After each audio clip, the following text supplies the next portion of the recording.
எல்லாருக்கும் வணக்கம். உங்க கேள்வி நீங்க கேட்கலாம். என்ன கேள்வி வேண்டி கிடக்கு? ஒரு நாய்ங்க கூட்டத்தை வச்சுக்கிட்டு எவ்வளவு பேர் தப்பு பண்ணி தெரியுமா? எது? நாய்ங்களா? வாங்க சார், வாங்க வாங்க உங்களை தான். நீங்க என்ன சொன்னீங்களா? நாய்ங்க கூட்டம்னே. Very good. கடைசியா எப்போ ஒரு நாய்க்கு சோறு வச்சீங்க? 2 நாளைக்கு முன்னாடி? ஒரு 4 நாளைக்கு முன்னாடி? வாழ்க்கையில ஒரு நாய்க்கு சோறு வச்சிருக்கீங்களா? வச்சிருக்கேன் சார். பெடிகிரி வச்சிருக்கேன். இந்த நாய்ங்க ருசிக்காக பெடிகிரி சாப்பிடுறவங்க இல்ல சார், பசிக்காக சோறு சாப்பிடுறவங்க. போங்க, போய் வந்தாருன்னு. போன வாரம் டெல்லி சுப்ரீம் கோர்ட்டு 5000 திருநாய்களை பிடிக்க உத்தரவிட்டிருக்கு. பின்ன தெருநாயால எவ்வளவு பேர் கடிப்படுறாங்க தெரியுமா? எவ்வளவு குழந்தைங்களை கடிச்சு கொதறது தெரியுமா? முதல்ல குழந்தைங்களுக்கு நாய்கிட்ட எப்படி பிஹேவ் பண்ணணும்னு சொல்லி கொடுங்க. சும்மா படுத்திருக்கிற நாய் மேல கல்ல விட்டு அடிக்கிறது, கொம்பெடுத்து அடிக்கிறது, இத பார்த்து வளர்ற நாய்க்கு குழந்தைங்கன்னா என்ன தோணும்? குழந்தைங்கன்னாவே எதிரி நினைச்சு கடிக்க தானே செய்யும். முதல்ல தெருநாய்கிட்ட குழந்தைய ஏன் போக விட்டுறீங்க? குழந்தைய பாத்துக்கிறது யாரோட கடமை? தப்ப பூரா உங்க மேல வச்சுக்கிட்டு நாய்ங்களுக்கு ஒரு சொன்னா என்ன சார் அர்த்தம்? அப்ப நாய்ங்க மேல தப்பே இல்லைன்னு சொல்ல வரீங்களா? இங்க யார் சார் தப்பு பண்ணாம இருக்கா?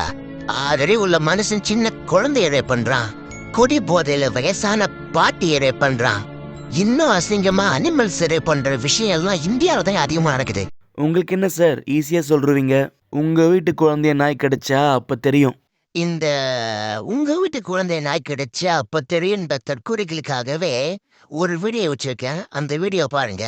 எவனோ ஒரு புறம்போக்கு அந்த வாயில்லா ஜீவனை அடிச்சு தூக்குள்ள தொங்க வெட்டி இருக்கான். அந்த உயிர் எப்படி துடிச்சிருக்கும்? இன்னொருத்தன் அந்த வாயில்லா ஜீவனுக்கு பாதுகாப்பா இருந்த வீட்டை எட்டி உதைச்சிட்டு போறான். இவன் எல்லாம் இறக்க குணம்னா என்னன்னு கேட்பான் போல. சரி, ஆம்பளைங்க தான் இப்படி இருக்காங்கன்னு பார்த்தா இந்த பொம்பளை அதுக்கும் மேல பிறந்த குட்டிய குச்சியால தள்ளி விட்டுட்டு போறா. இந்த அளவுக்கு இரக்கம் இல்லாதவளா இருப்பான்னு நினைச்சு கூட பார்க்கல. பாத்தீங்களா வீடியோவை? இந்த மாதிரி நிறைய இருக்கு. இப்ப சொல்லுங்க சார், இதுல யார் ரொம்ப கொடூரமானவங்க? நாயா இல்ல மனுஷனா? அஞ்சறி உள்ள ஜீவன் தான் பண்றது சரியா தப்பான்னு தெரியாம கிடைக்குது. ஆனா 6 அறிவு உள்ள மனுஷன் தான் பண்றது தப்புன்னு தெரிஞ்சே எல்லாத்தையும் பண்ணிட்டு இருக்கான். இதுக்கு என்ன சார் தண்டனை கொடுக்கணும் சுப்ரீம் கோர்ட்டு? ஆனா உங்க வீட்டு குழந்தைய கிடைச்சா அப்ப தெரியும் சொல்றீங்களே. உங்க வீட்டு குழந்தைய கல்லெடுத்து அடிச்சா நீங்க சும்மா இருப்பீங்களா? தான் மனுஷன்னா உயிர், நாய்னா மயிரா உங்களுக்கு? இது பின்னாடி இருக்காங்கல்ல, இவங்கெல்லாம் மனுஷங்களால பாதிக்கப்பட்டு துன்புறுத்தப்பட்டவங்க. இப்ப இதுக்கு என்ன சொல்ல போறீங்க? இந்த உலகத்துல இருக்கிறதுலயே கேவலமான உயிரினம் எதுனா அது மனுஷன் தான். மனுஷனால மனுஷனுக்கே பாதுகாப்பு இல்ல, மனுஷனால மத்த உயிரினத்துக்கும் பயன் இல்ல. நீங்க சொல்றதெல்லாம் கரெக்ட் தான். நாய்ங்களால ரேபிஸ் நோய் பரவுது, அதுக்கு என்ன சொல்ல வரீங்க? ரேபிஸ் நோயால எவ்வளவு அப்பாவி உயிர்கள் போகுது தெரியுமா? மனுஷன் ரேப் பண்ணி கொலை பண்றதும் அப்பாவி உயிர் தான் சார். நாய்களால ரேபிஸ் நோய் வருது நான் இல்லைன்னு சொல்லல. ரேபிஸ் வந்த நாய்களை கருணை கொலை பண்ணுங்கன்னு தான் நான் சொல்றேன். நல்லா இருக்கிற நாய்களுக்கு ரேபிஸ் தடுப்பூசி போடுங்கன்னு சொல்றேன். இதெல்லாம் பண்ண செலவாகுதுன்னு நாயோட உயிரியை எடுத்தா என்ன சார் நியாயம்? இப்ப என்னதான் சொல்ல வரீங்க? நாய்களை அப்படியே விட்டுலான்னு சொல்ல வரீங்களா? சார், இந்த உலகம் மனுஷங்களுக்கு மட்டும் சொந்தமானதில்ல. ஒரு சின்ன எறும்புக்கும் இந்த உலகம் சொந்தம். இந்த உலகத்துக்கு எந்த பயனுமே இல்லாத மனுஷன் உயிர் வாழும்போது இந்த உலகம் பரிணமிக்க உதவிய ஜீவராசிகள் உயிர் வாழ்தல் என்ன தப்பு? நீங்க இப்படி சொல்றீங்க. நாய்க்கு சாப்பாடு வைக்காம இருந்தாலும் எந்த பிரச்சனையும் இருக்காது. யோ, சாப்பாடு வைக்க கூடாதா?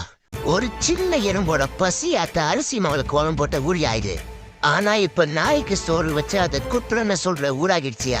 முடிவா என்னதான் சொல்ல வரீங்க? எங்களை முடிச்சிடாதீங்கன்னு தான் சொல்ல வரும். மனுஷன் பரிணாம வளர்ச்சிக்காக ஓநாயிலிருந்து நாயா மாறின இனண்டாரு. மனுஷன் வேட்டையாடும் போது கூட நின்று சண்டை போட்ட உயிரினம் யாரு? நாய் தான் நன்றியுள்ள உயிரினமும் சொல்லுவாங்க. ஆனா அந்த நன்றியுள்ள நாய்க்கே நன்றி கெட்டத்தனமா மனுஷன் மாறிதான். நாய்க்கு ஒருவேளை சோறு வச்சு பழகுங்க, அப்புறம் அதை காட்டுற அன்பு என்ன நம்மளுக்கு புரியும். ஆனா அதை செய்யாம சில தற்கொலைங்க நாய் மேல வன்மத்தை கக்கிட்டு தெரியுதுங்க. கடைசியா ஒண்ணு மட்டும் சொல்றேன்.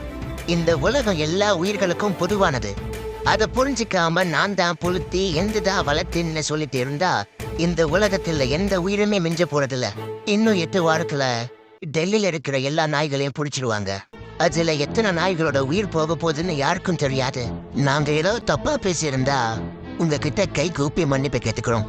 வாழு, எல்லா உயிர்களையும் வாழ விடு. நன்றி.